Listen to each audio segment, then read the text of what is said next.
अस्सलामुअलैकुम एवरीवन। आज की वीडियो में हम लोग विंड वार्ड साइड को स्टडी करेंगे। इस कॉन्सेप्ट को समझना हमारे लिए बहुत ज़रूरी है क्योंकि बहुत सारे स्टूडेंट्स ऐसे होते हैं कि वो क्या करते हैं, डायरेक्ट रिवर सिस्टम को स्टडी करने लगते हैं, जबकि द विंड वार्ड साइड ये एक बेसिक फाउंडेशन है रिवर सिस्टम को समझने के लिए।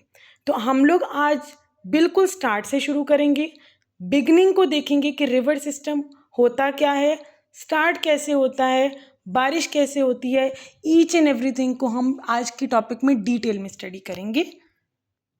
चलिए, आप लोगों के सामने ये एक इमेज शो हो रहा है। आप लोग इस इमेज में देखें कि आपको एक तरफ समंदर नज़र आ रहा है, एक तरफ आपको बादल नज़र आ रहे हैं, एक तरफ पहाड़ के एक तरफ बहुत हैवी रेनफॉल हो रही है, जबकि दूसरी तरफ बिल्कुल कोई रेनफॉल नहीं हो रही। क्या आपको इसकी रीज़न समझ में आ रही है? नहीं। माउंटेन तो एक ही है, हाइट भी सेम है, पत्थर भी वही है, लेकिन एक साइड पर इतनी ज़्यादा रेनफॉल और दूसरी साइड पर इतनी रेनफॉल कम क्यों है? बेसिकली ये जियोग्राफी का एक बहुत ही इंटरेस्टिंग फैक्ट नहीं है। असल में इसी सवाल का जवाब हमें बताता है कि दुनिया की ज़्यादातर बड़ी रिवर माउंटेन से ही क्यों निकलती हैं। इसलिए रिवर सिस्टम को शुरू करने से पहले हम इस प्रोसेस को स्टेप बाय स्टेप समझेंगे। हम देखेंगे कि हवा कहाँ से आती है, बादल कैसे बनते हैं, बारिश कैसे होती है और उससे रिवर की फाउंडेशन कैसे होती है।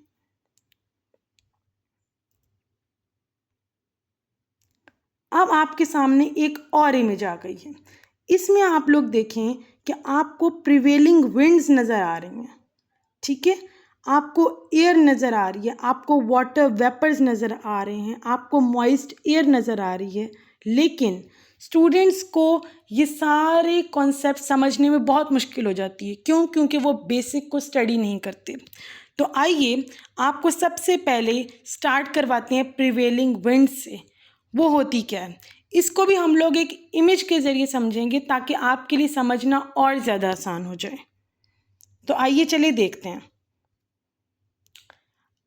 अब आप सब लोगों के सामने ये एक इमेज नज़र आ रही है और यही मेन कॉन्सेप्ट है wind ward side of mountain का। आप लोगों ने इसको बहुत गौर से समझना है, ये बहुत आसान है और बेसिक फाउंडेशन है। अच्छा जी, अब होता क्या है, हम सब लोगों को पता है कि हवा दुनिया में हर जगह मौजूद है। Air is present on land, air is even present on water, air is even present on mountains. So air is everywhere. तो होता क्या है, जो सूरज की जो गर्मी है वो ज़मीन को भी गर्म करती है, वो एक तरफ जो ओशन है उसको भी गर्म कर रही है। अब होता क्या है, तो ओशन तो एक पानी है, पानी जल्दी से गर्म नहीं होता जितनी जल्दी लैंड गर्म हो जाती है। तो होता ये है कि सूरज की शुआएं जब ज़मीन पर पड़ती हैं तो ज़मीन बहुत जल्दी गर्म होती है। जब ज़मीन गर्म होती है तो हवा क्या होती है, हवा जो गर्म हवा है वो ऊपर को उठने लगती है। Land heats up quickly. आप नंबर 3 पर देखिए कि जो लैंड की हीट है वो बहुत क्विकली ऊपर जा रही है। आप नंबर 3 पे फोकस करें। Warm air above the land becomes lighter and rises. होता ये है कि जब ज़मीन से गर्म हवा उठती है तो वो बहुत लाइटर हो जाती है और बहुत स्पीड में ऊपर की तरफ को उठने लगती है। जब वो स्पीड में ऊपर को उठने लगेगी तो नीचे क्या हो जाएगा, गैप बन जाएगा, क्योंकि हवा तो ज़मीन से ऊपर चली गई। तो ज़मीन में के दरमियान और हवा के दरमियान एक गैप आ गया। अब उस गैप को कौन फिल करेगा? उस गैप को बेसिकली कहते हैं low pressure form on the land. क्या कहते हैं? Low pressure form on the land, ठीक है। अब नेचर का रूल ये है कि नेचर जो है वो बैलेंस करती है। नेचर क्या करती है? हवा को बैलेंस करती है। अब वो गैप भी किसी ने फिल करना है।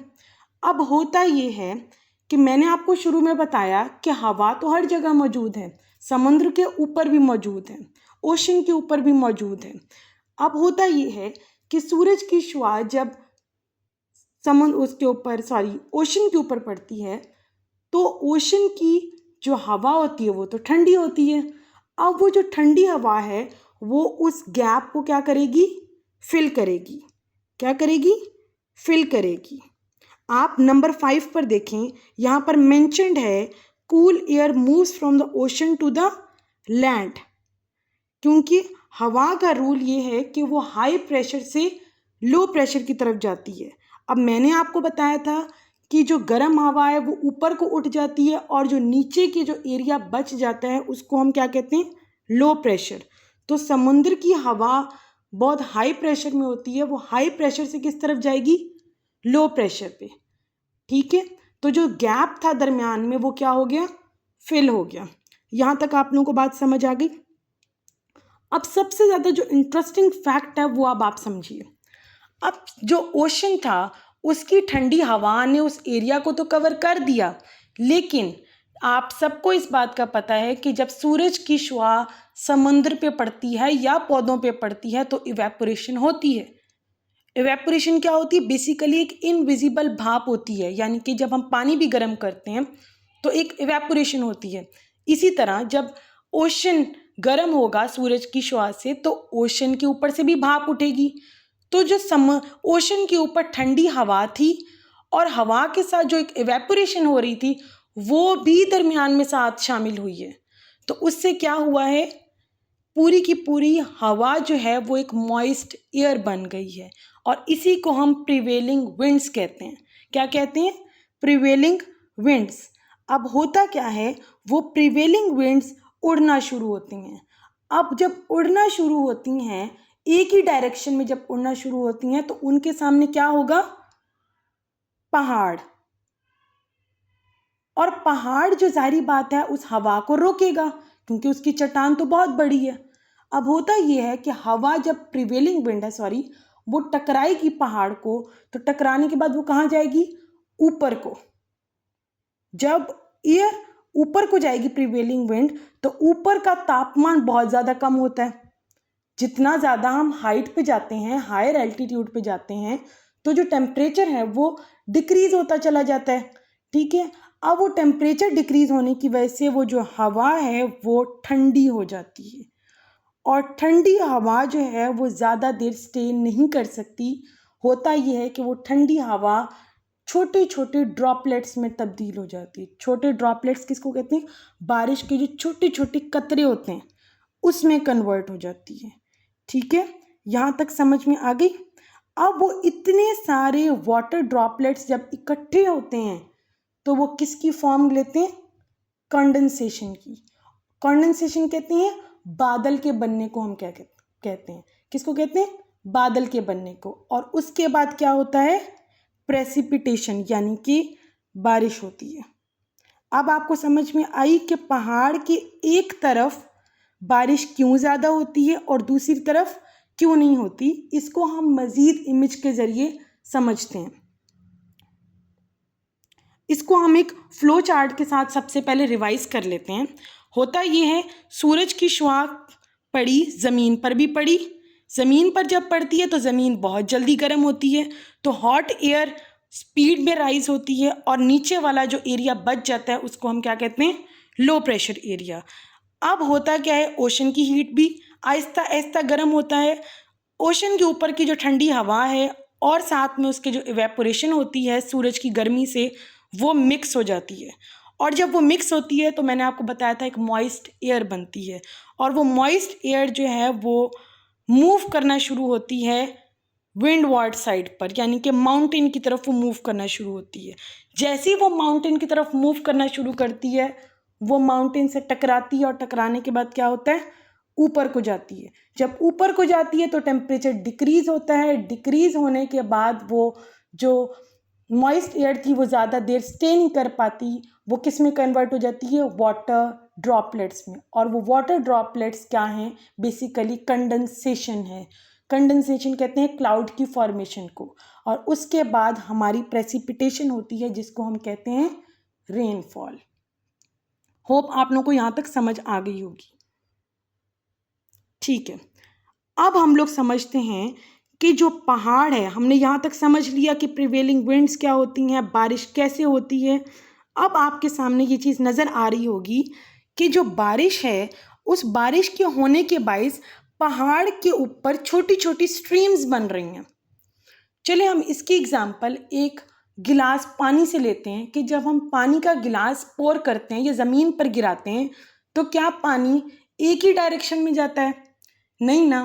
पानी जब एक डायरेक्शन में नहीं जाता, पानी हमेशा डिफरेंट डायरेक्शंस में जाता है, छोटी छोटी स्ट्रीम्स बनती हैं।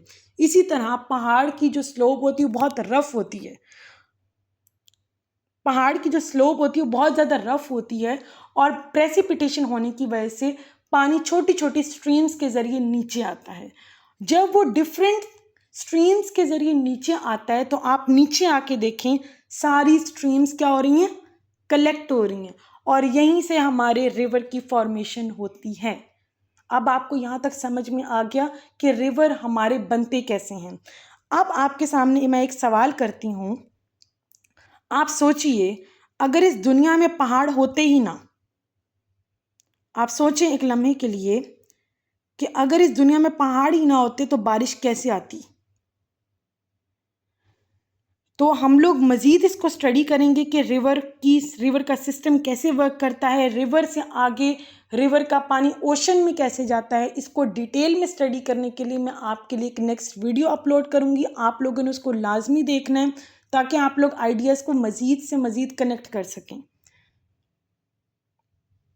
सो कंक्लूजन, आप लोग हमेशा याद रखिएगा कि जो नेचर है वो बहुत ही एक ब्यूटीफुल साइकिल है और यही साइकिल एक रीज़न है रिवर की फॉर्मेशन का, और वो कभी भी रिवर स्टॉप नहीं होता क्योंकि कॉन्स्टेंटली सूरज की गर्मी पानी को गर्म कर रही है, लैंड पे पड़ रही है, कंडेंसेशन हो रही है और प्रेसिपिटेशन हो रही है और ये कॉन्स्टेंटली चलती चली जा रही है और यही नेचर का एक बहुत ही ब्यूटीफुल साइकिल है।